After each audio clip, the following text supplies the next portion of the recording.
Hello friends, എല്ലാവർക്കും good morning. അപ്പോൾ എല്ലാവർക്കും ഇന്നത്തെ ഒരു അടിപൊളി വിശേഷത്തിലേക്ക് തന്നെ സ്വാഗതം. അങ്ങനെ നമ്മുടെ ഗോവിന്ദും പിന്നെ അവർണികയും ആകെ ഷോക്കായി നിൽക്കുവാണ്. എന്ത് ചെയ്യണമെന്നറിയാതെ ഗീതവും അജാസും ഒക്കെ ഇങ്ങനെ നോക്കുക. ഈശ്വര, ഈ പോലീസുകാരെന്തിനാ ഈ സമയത്ത് ഇങ്ങോട്ട് വന്നതെന്നൊക്കെ. അപ്പോഴേക്കും CI, അല്ല നിങ്ങളെല്ലാവരും എന്തെങ്കിലും നിൽക്കുന്നേ, ഇവിടെ വന്നിരിക്കുകയും ഒരു കാര്യം പറയാൻ വേണ്ടിയാണ് ഞാനിപ്പോൾ ഇങ്ങോട്ട് വന്നത്. അത് കേട്ടതും എല്ലാവരും അവിടെ ഇരുന്നു കഴിഞ്ഞപ്പോൾ CI പറയാൻ തുടങ്ങി. അതെ, ഈ കിഷോറിൻ്റെ പോസ്റ്റ്മോർട്ടം റിപ്പോർട്ട് വന്നു. അതിനകത്ത് ഒരു 3 വെടിയുണ്ടകൾ കിഷോറിൻ്റെ ശരീരത്തിൽ പതിഞ്ഞിട്ടുണ്ട്. 3 വെടി കൊണ്ടതുകൊണ്ടാണ് കിഷോർ മരിച്ചത്. അതിൽ ആദ്യത്തെ ബുള്ളറ്റ് അത് അവർണികയുടെ കയ്യിലുണ്ടായിരുന്ന തോക്കിൽ നിന്നും ഏറ്റതാണ്. ആ ബുള്ളറ്റ് പോയി കിഷോറിൻ്റെ ശരീരത്തിൽ പതിഞ്ഞപ്പോൾ വാരിയെല്ലുകൾ മാത്രമേ തകർന്നിട്ടുണ്ടായിരുന്നുള്ളൂ. പക്ഷേ രണ്ടാമത് വെച്ച വെടിയിലാണ് ശ്വാസകോശവും മറ്റും തകർന്നത്. അതുകൊണ്ടാണ് കിഷോറിൻ്റെ മരണം സംഭവിച്ചിരിക്കുന്നത്. അത് കേട്ടതും എല്ലാവരും ഷോക്കായി. അപ്പോൾ അജാസ് ആകെ ഞെട്ടലോടുകൂടെ ഇങ്ങനെ നിൽക്കുക, ഒപ്പം അവർണികയും. കാരണം അവർണിക പറഞ്ഞ കഥകൾ മുഴുവനും സത്യം, എന്നാൽ രണ്ടാമത് അജാസ് പറഞ്ഞതാണ് പച്ചക്കള്ളം. ഡെഡ് ബോഡി എടുക്കാൻ അവിടെ വന്നപ്പോൾ അജാസ് കണ്ട കാഴ്ച മറ്റൊന്നായിരുന്നു. എന്നാൽ നേരെ തിരിച്ചു പറഞ്ഞിരിക്കുകയാണ് അജാസ് ഈ സമയം. അപ്പോൾ ഗീതു, അല്ല സർ, ഈ 3 തോക്കുണ്ടെന്നല്ലേ പറഞ്ഞത്? തോക്കുകളുടെയൊക്കെ ഇത് എങ്ങനെയാണെന്ന് കണ്ടുപിടിക്കാൻ പറ്റുമോ? ഏത് തരത്തിലുള്ള തോക്കുകളാണെന്ന്?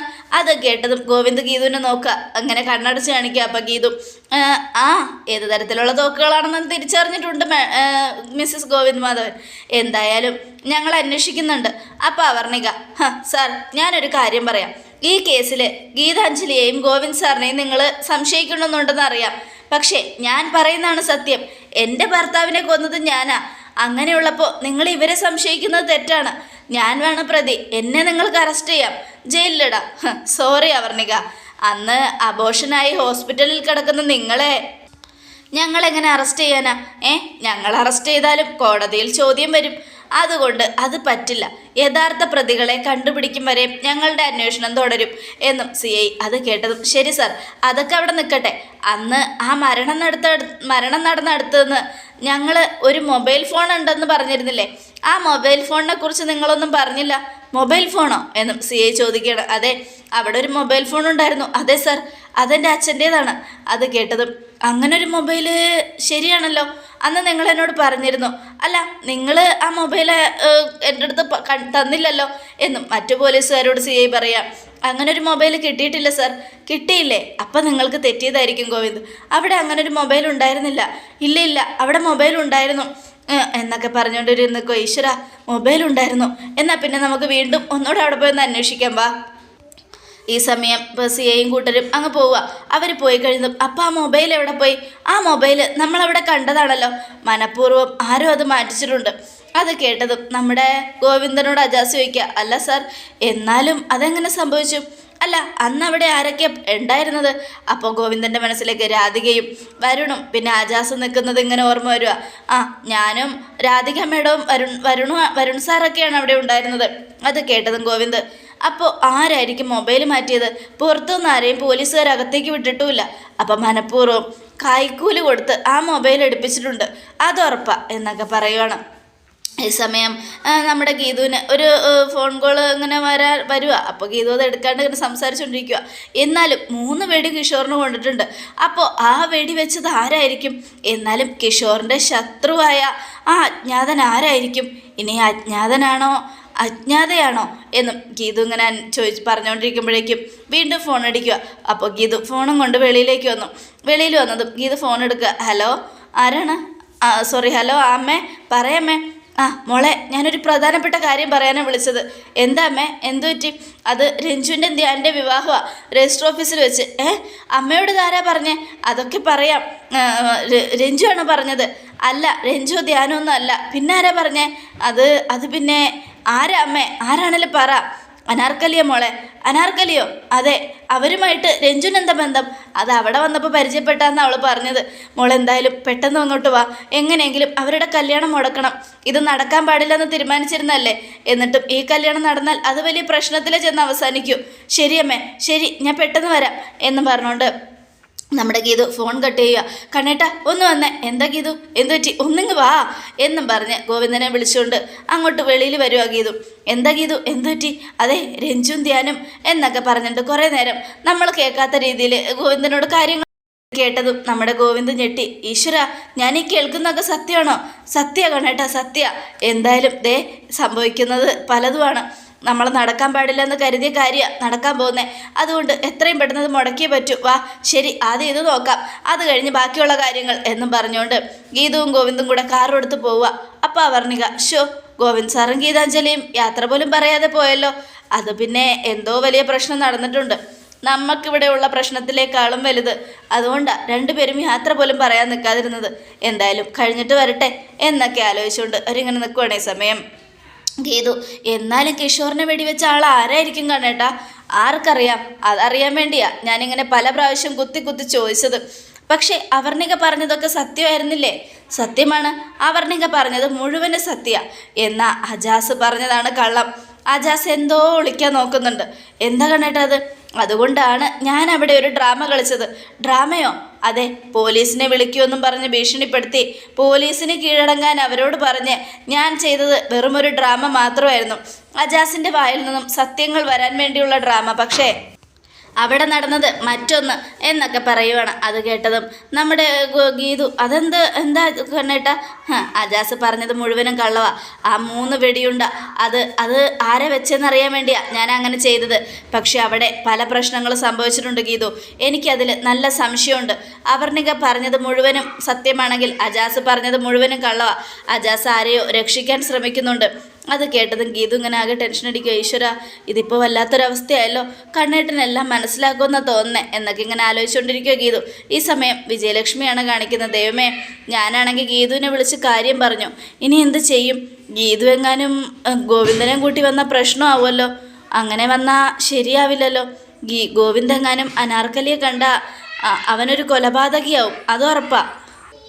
ഇനിയിപ്പോൾ എന്ത് ചെയ്യും എന്നൊക്കെ ആലോചിച്ചുകൊണ്ട് വിജയലക്ഷ്മി ഇരിക്കുകയാണ്. ഈ സമയം ഈശ്വര, കണ്ണേട്ടനെങ്ങാനും അനാർക്കലിയെ കണ്ട അത് വലിയ പ്രശ്നവും.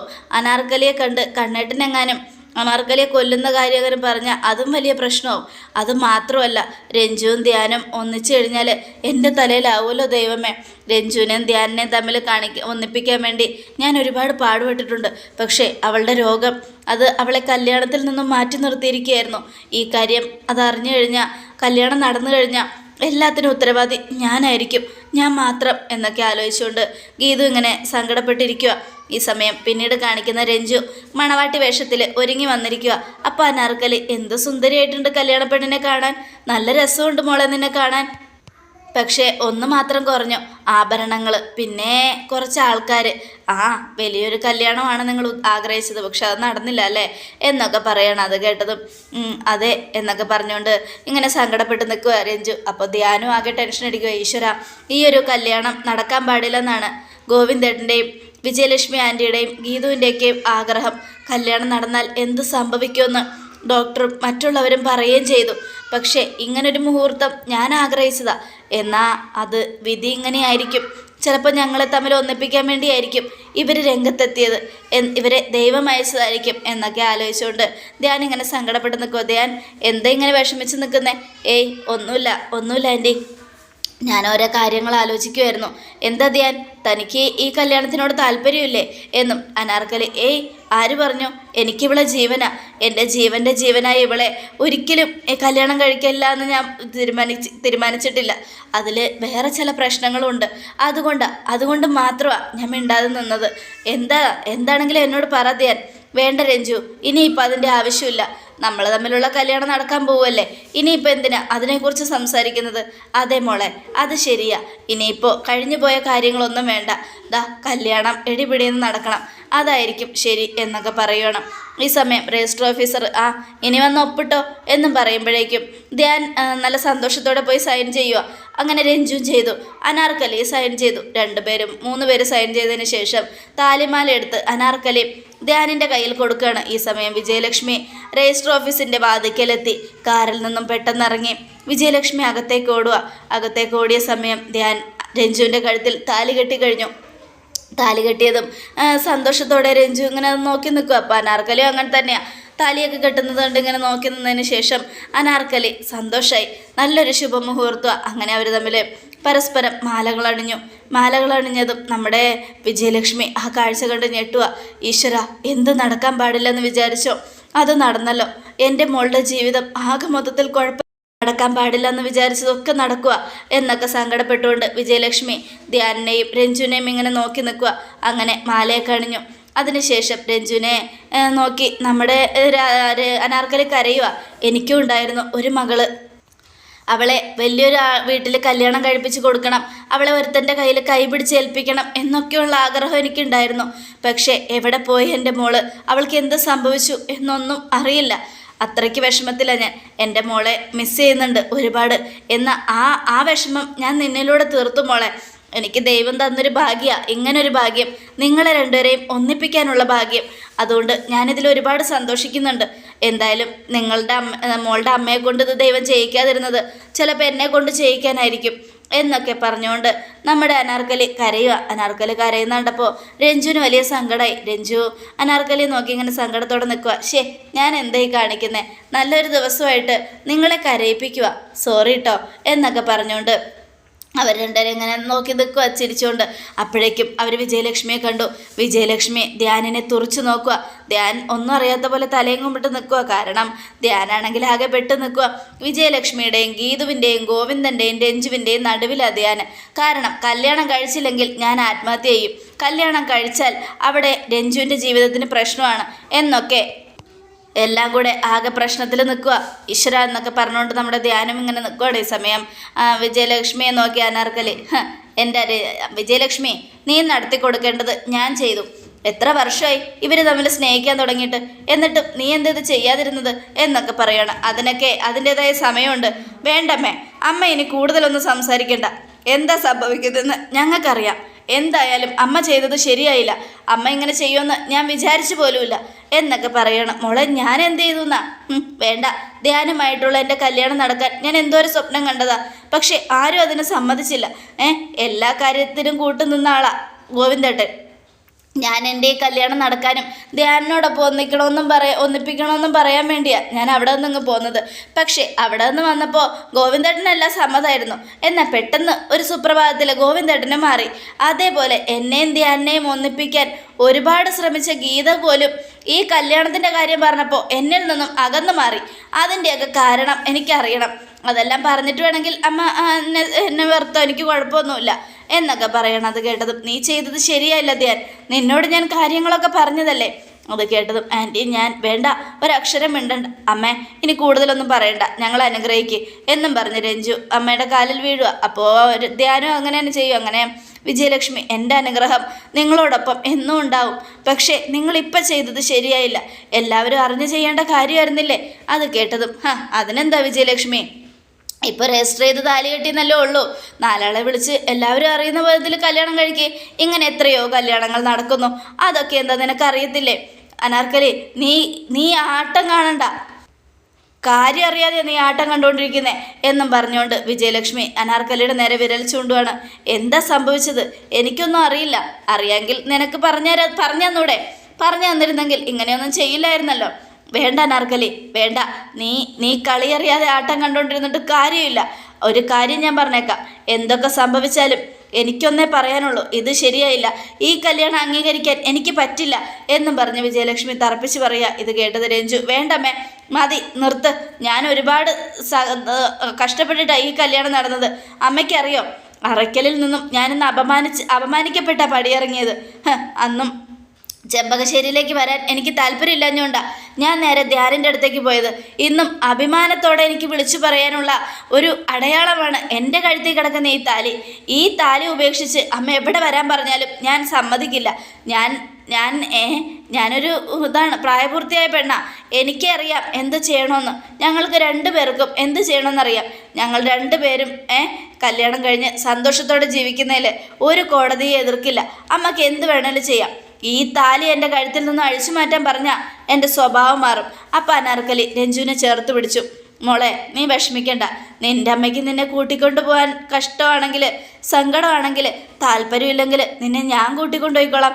എൻ്റെ സ്വന്തം മോളെയും മരുമോനെയും പോലെയും ഞാൻ നിങ്ങളെ നോക്കിക്കോളാം. പൊന്നു പോലെ. അതിനെ എതിർക്കാൻ ആർക്കും കഴിയില്ല. എൻ്റെ മോളെ പോലെ ഞാൻ നിന്നെ പൊന്നു പോലെ നോക്കും. അത്രയ്ക്കിഷ്ടമാണ് എനിക്ക് നിന്നെ എന്നൊക്കെ പറഞ്ഞ് രഞ്ജുവിനെ ചേർത്ത് പിടിക്കുകയാണ്.